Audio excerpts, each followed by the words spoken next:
They're calling the police on me for trespassing on land I secretly own.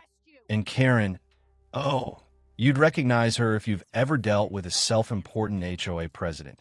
She just spent 8 grand putting up a fence around what's supposed to be our Willow Creek Lake access. Right now, she's standing there, all fired up with Officer Martinez by her side, demanding I get arrested for threatening community safety. You ever have your kid's favorite fishing spot stolen by someone who thinks their clipboard gives them the right to run the world? Yeah. Well, watch what happens next. What Karen doesn't know is while she's been parading around playing Queen Bee, I've been buried in property law, deep. And that land she fenced off, the one she's so sure is hers, I bought it. $15,000, right from the state. The look on her face when I handed Martinez my deed, let's just say her smile faded faster than my patience at an HOA meeting. Suddenly, her fence isn't a boundary, it's trespassing. Let me back up a second. Maybe you're watching from a place where everyone gets along. Maybe not. In my neighborhood, things used to be friendly.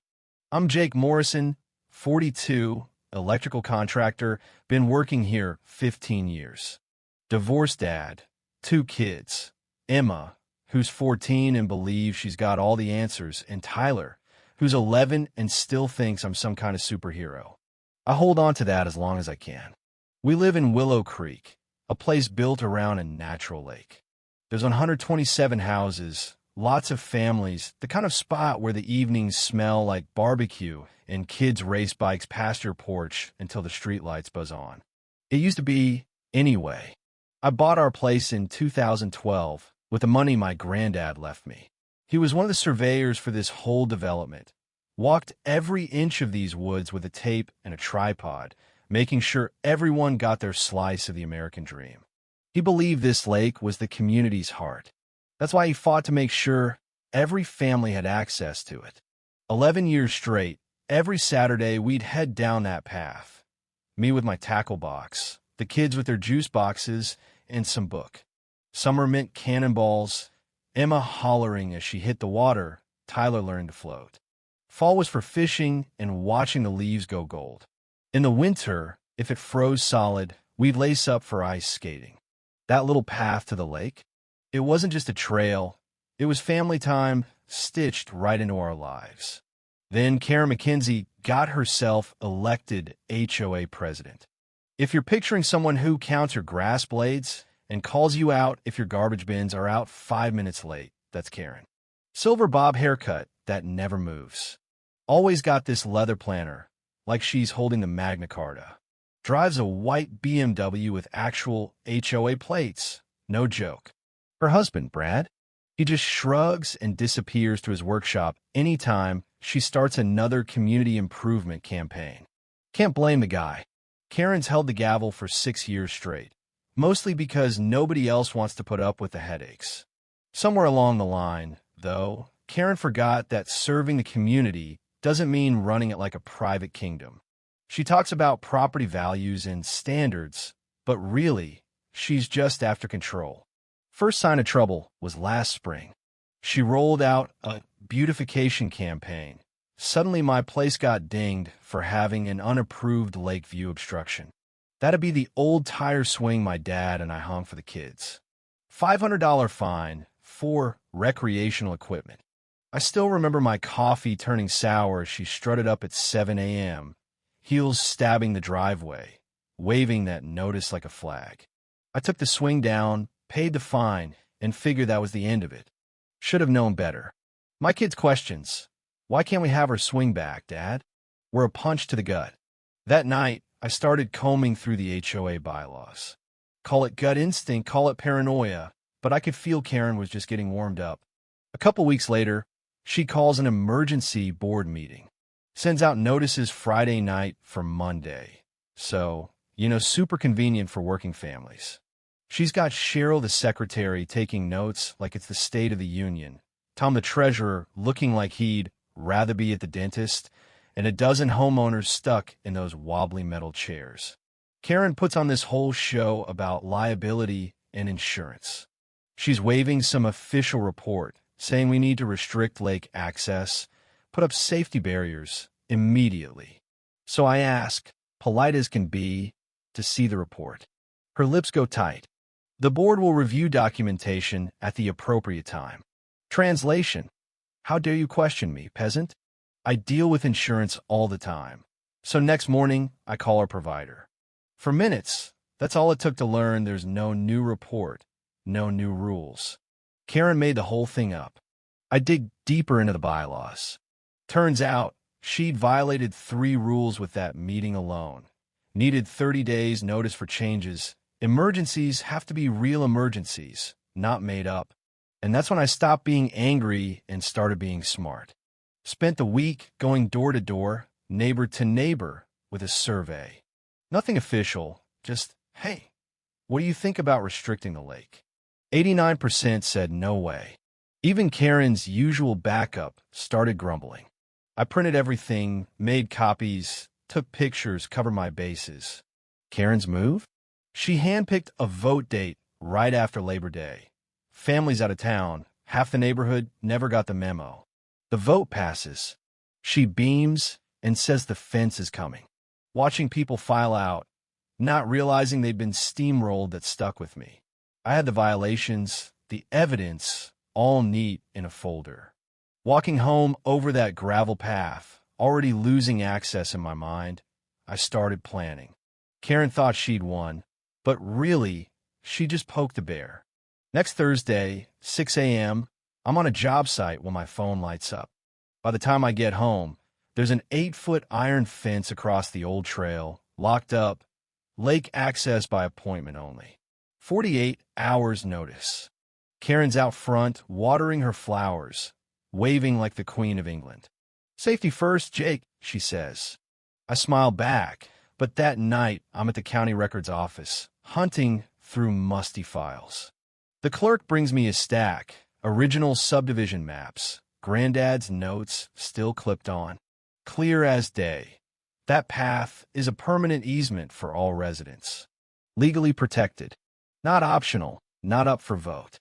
But then something odd. The lake path isn't owned by the HOA or by any house.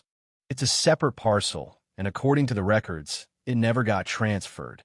The developer went under during the 2008 crash. The land reverted to the state.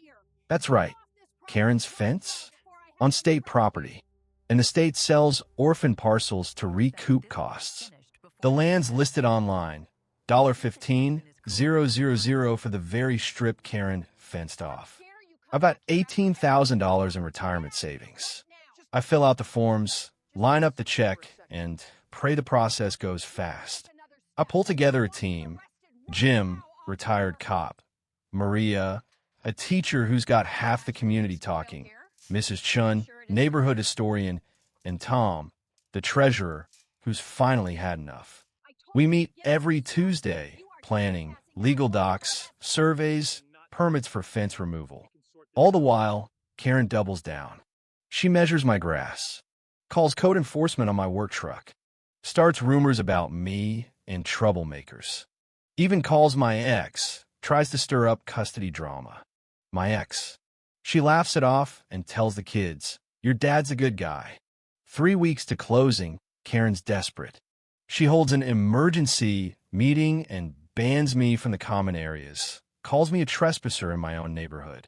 Anonymous flyers show up, warning about aggressive behavior. She even calls the school, tries to make trouble for my kids. That's the line for me. I explain everything to the principal. Visits stop, but my kids ask if we'll have to move because the mean lady doesn't want us here. What Karen doesn't see is, while she's bullying, the neighborhood's coming together. Maria's network is spreading news. Mrs. Chen's organizing coffee mornings. People compare notes, share stories, start to see through the act. Even Brad, Karen's husband, starts apologizing. Closing day finally comes. Saturday, 9 a.m., the old community fishing hour. 27 families gather at the fence, coffee in hand. Karen rolls up, all ready to call the cops, with Officer Martinez and a news crew. She tells him to arrest us. I step forward, hand over the deed. Martinez studies it, then nods. Looks legitimate. I tell everyone, I own the land now, and that fence? It's trespassing. Karen loses it, screaming, waving papers. Jim, the ex-cop, steps up with records showing she's been funneling HOA funds to her husband's company. Tom confirms the numbers. The news reporter catches it all. I turn to the camera. Yeah, I rehearse this line and announce, as the new owner, I'm opening lake access to everyone forever. The cheers echo across the water. Kids run down to the shore. Mrs. Chun cries happy tears. We pull down the fence, legally, carefully, with permits. By noon, the path is open. Tyler's the first to cast his line, laughing so loud you could hear him across the water. 3 months later, we're a different neighborhood. The lake's alive with laughter, block parties, families who feel like they belong again. I work with a lawyer to make sure nobody can ever fence us out again. The HOA? We rewrote the rules, term limits, financial transparency, what we now call the Karen rule. Jim's president. Tom found his backbone, and the books are clean. Karen? She sold her house, vanished. Brad, newly single, stuck around and apologized to everyone. Justice, you know? The story spread, Channel 7, then the state capitol. Other neighborhoods started fighting back, using our blueprint. But for me, the real victory is simple.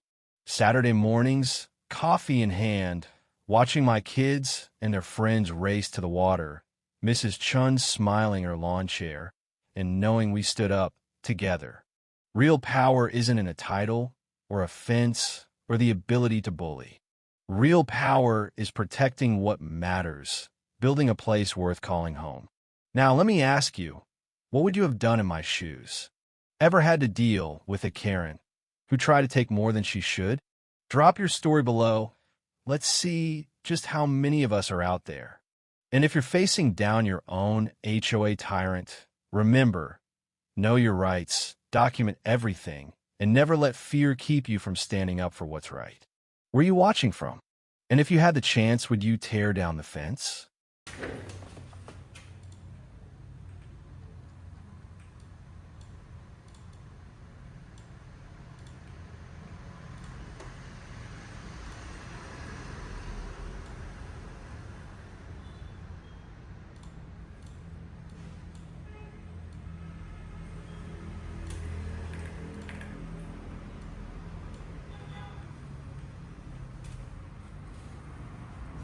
Cảm ơn tất cả các bạn đã xem video.